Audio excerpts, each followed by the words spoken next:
Hello. Recently, I've been feeling like my fundamentals have been lacking a little bit, so I wanted to create a challenge for myself where I focus on specifically my weak points and completely hone in on practicing them in specific so that I can get better.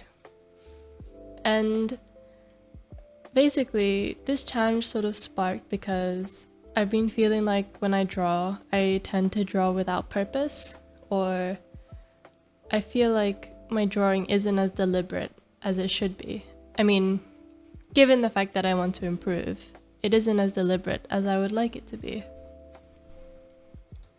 So I sort of concocted a plan to kind of pinpoint designated areas that I really want to focus on and start working on them.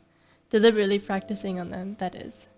And as the video of this title suggests, this week is all about head angles.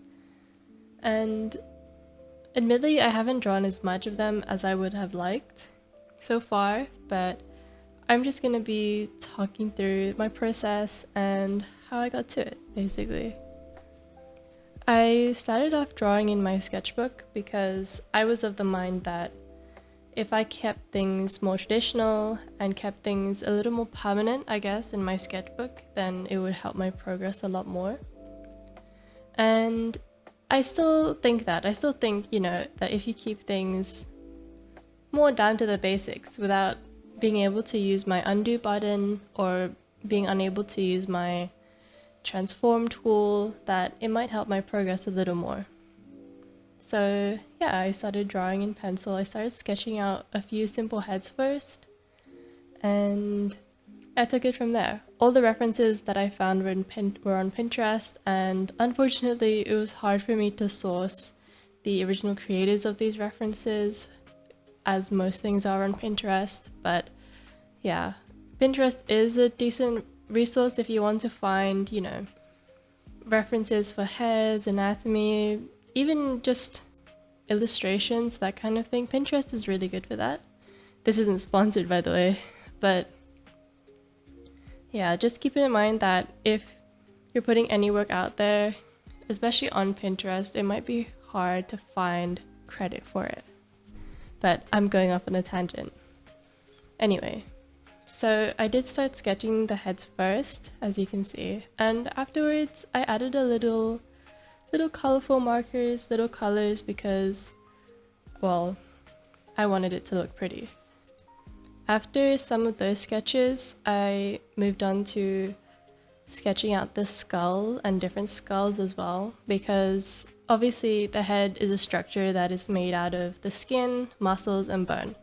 And primarily, the bones and the skull and the face, they really dictate the shape of the face and the planes of the face. Of course, muscle and fat, and obviously your skin, they are very prominent in dictating the shape of the face and your features as well. But down to the bare bones, pun intended, the skeleton, I think, and the skull especially, is very important, especially if you want to draw structures like this and you want to be anatomically accurate. Looking at areas where the bones are very relevant is very important. Like I said, I just started drawing a couple of skulls, and I was basically just experimenting with how I wanted it to look.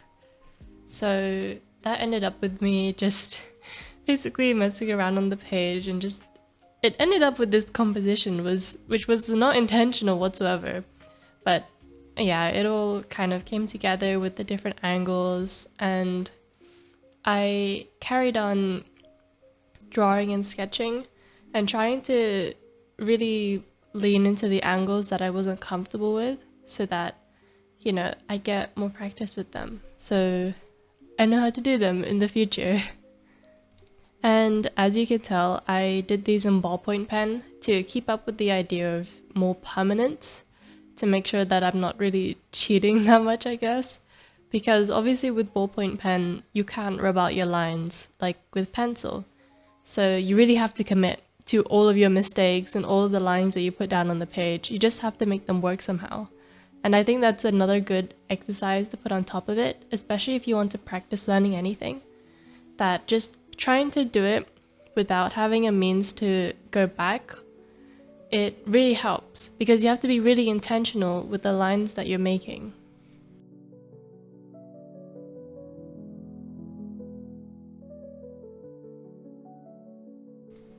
After that, I did end up deciding to go back to digital art because I thought, well, digital art is my main medium anyway, and it's the thing that I'm going to be using the most and I'm most comfortable with.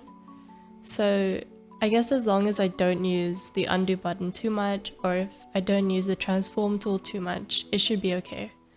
And I thought that, and it has helped, I think. It's still, there's nothing wrong with using either digital or traditional art, it just depends on how you use it. I think if, for example, I was using the undo button all the time or transforming all the time, it would kind of defeat the purpose of the exercise of what I wanted to practice. So just being mindful of why I'm practicing like this in the first place is important. So yeah, I drew a few heads from reference, and after a little bit, I started to repeat them as well, trying to redraw the ones that I already drew on the same canvas, because some of them are really tough, especially this little lady over here. She was really hard to draw for me, so I drew her another time and another time again. Same with some other ones. It was just easier for me to just go back and redo them because I know with the way that I executed it, I wasn't very happy with how it came out. So I did it again. And I think that's a good thing as well. If you're not happy with how something turned out, you can always just do it again if you want to. So obviously I ended up drawing with another canvas/page again in digital art, and I had a lot of fun with this one as well. It was good for me. I like this kind of exercise.